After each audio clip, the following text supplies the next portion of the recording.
Ghatal master plan নিয়ে দেবকে প্রশ্ন করা হয়। দেব কি বলছেন?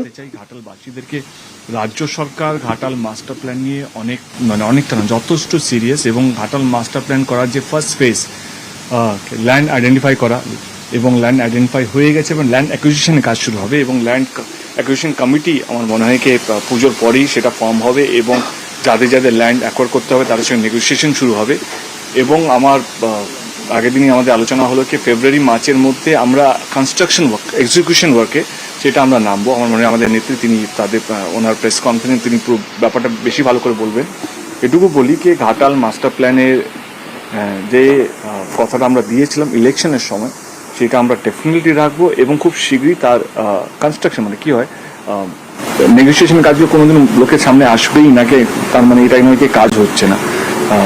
কাজ যে অ্যাকচুয়াল এক্সিকিউশনের কাজ সেটা আমার মনে হয় ফেব্রুয়ারি মাস থেকে শুরু হয়ে যাবে। এবং ঘাটাল মাস্টার প্ল্যানটা 3-4 মাসের প্রজেক্ট নয়, কিন্তু it's a project of 4-5 years.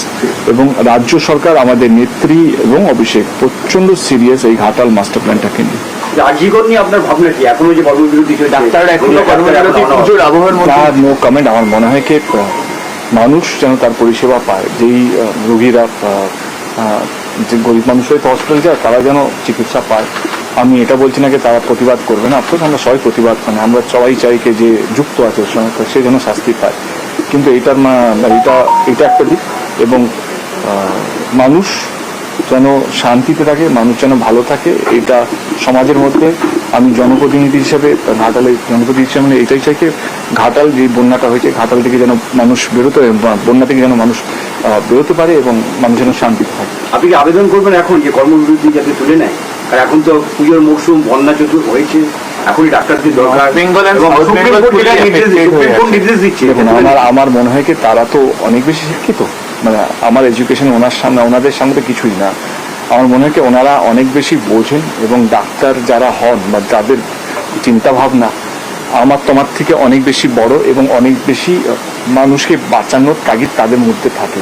এবং আমার মনে হয় কি এইটা আমার বলা থেকে আমার মনে হয় তারা বুঝতে পারছেন, এবং আমার মনে হয় কি এই সময়ে দাঁড়িয়ে মানুষ যেন পরিষেবাটা পায়, মানুষ যেন তাদের কাছে ডাক্তারই হচ্ছে আসল ভগবান।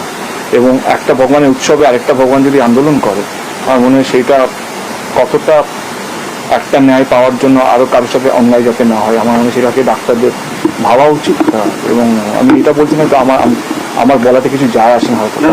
আমি অভিনেতা, সমাজে আপনার প্রভাব আছে। আমি এটুকু বলবো এটাই বলবো কি মানুষ যেন পরিষেবাটা পায়। মানুষ যে গরিব মানুষ, বন্যা তুমি যেটা বললে নর্থ বেঙ্গল থেকে আরম্ভ করে সব জায়গা, কারণ তুমি তো আমরা প্রাইভেট হসপিটালে গিয়েও চিকিৎসা করাতে পারি। আসল ভগবানটাই আসল দুর্গা গরিব মানুষের কাছে তারাই এই ডাক্তাররা কে তাদের হাতেই এই পাওয়ারটা আছে। মানুষ ভগবান মানে মানুষকে বাঁচানো, আমরা তো মানুষের কাছে এইটাই ভগবানের কাছে এই প্রার্থনা করি আমরা যেন ভালো দেখায় বেঁচে থাকি, কিন্তু আসল ভগবানটা হচ্ছেন এই ডাক্তার ভাই যারা যাদের কাছে এই গরিব মানুষরা পরিষেবা পায়। আমি উৎসবের মরশুমে আমি বলবো কি একটা দুর্গা আসছে বলে আমাদের সোসাইটির মধ্যে আসল ভগবান হচ্ছে আমাদের ডাক্তাররা, তারা যেন কোনো গরিব মানুষের সাথে কোনো অন্যায় না হয়। আমার মনে হয় সেটা একটু ভাবনা। একটা প্রবণতা দেখা যাচ্ছে যেন সুপ্রিম কোর্টের নির্দেশও তারা মানছেন না। আমি এটা নিয়ে কমেন্ট করতে চাই না, কারণ আমার মনে হয় কি এটা সমাজই ডিসাইড করুক। কারণ আমার মনে হয় কি বিবেক এমন একটা জিনিস না তুমি আমি বললে কিছু হবে না। বিবেক নিজের থেকে যতক্ষণ না জেগে উঠছে বা নিজের থেকে যতক্ষণ বুঝতে পারছে ততক্ষণ কেউ বোঝাতে পারবে না। তবে ওনারা যা ভালো বুঝবেন সেটা ওনারা দেখবেন। কুণাল ঘোষের সাথে দেখা হলো, মাঝে বিভিন্ন ইস্যুতে দুজনের মধ্যে কোথাও কোনো সংঘাত তৈরি হয়। আমার মনে হয় কি কুণালদাও খুব ইন্টেলিজেন্ট একজন মানুষ, এবং আমি কুণালদাকে একটু আগে আমি লাইভে বলছিলাম যে কুণাল ঘোষকে আমি চিনি। আমার খারাপ সময় কুণালদা যেভাবে দাঁড়িয়েছিল, তো আমার মনে হয় আমি এরকমই একটা মানুষ যে যদি আমাকে একবার কেউ আমার পাশে দাঁড়ায় আমি সারা জীবন মানে আমি যদি মরেও যাই আমি সেই স্মৃতিটাকে আমি সঙ্গে নিয়ে যাবো। আমার কাছে সেই মানুষটা সেইটাই পরিচয়। এর পরে কি পরিচয় কি কেমন সংঘাত আমি সেটা মনে রাখি না। এবং আজকে যে কারণে এখানে আসা টেক্কাবলে আমার একটা ছবি রিলিজ হচ্ছে, সেখানে আমার মনে হয় Kunal Ghosh the reporter is way much more powerful than a Kunal Ghosh a spokesperson for me. তো দুটোই আমি সম্মান করি, কিন্তু আমার কুণাল ঘোষ দা রিপোর্টারের সঙ্গে আজকে দেখা করতে এসেছিলাম, একজন সাংবাদিকের সঙ্গে দেখা করতে এসেছিলাম আমি। কারণ আমি চাই কি কুণাল ঘোষ এমন একটা ইন্টারভিউ নিক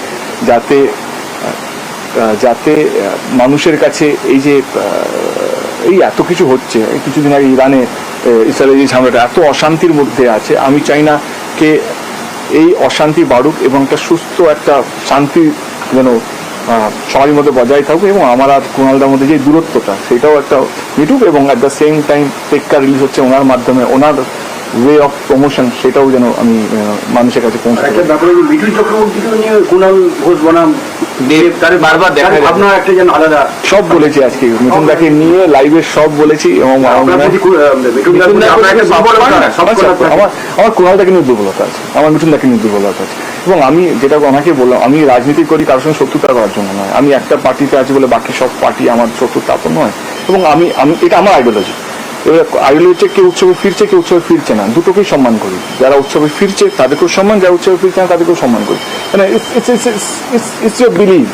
তো আমি জোর করে আমার কি পছন্দ কুণালদার উপর আমি চাপাতে পারবো না, এবার অ্যাট দ্য সেম টাইম কুণালদা কি পছন্দ করে সেই বা কাকে পছন্দ সেটা আমার গাড়ি চাপাতে পারবো না।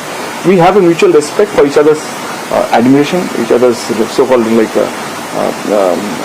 লাভ ফর সোসাইটি, বা এটা সেটা নিজস্ব ব্যক্তিগত ব্যাপার। মিঠুনদা আমার কাছে যেরকম, মিঠুনদা ওনার কাছে যেরকম, সেটা ওনার ব্যাপার, ঠিক আছে? মিটলো তাহলে?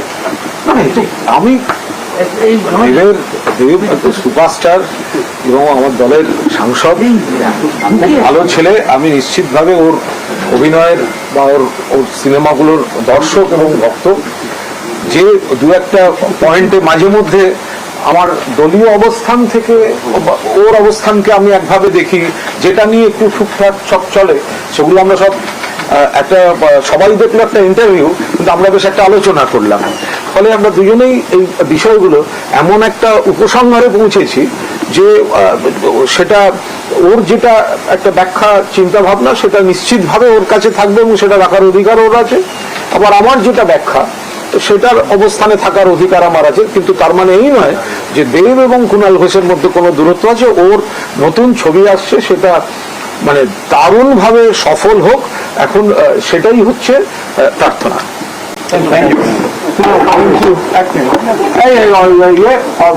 তোমরা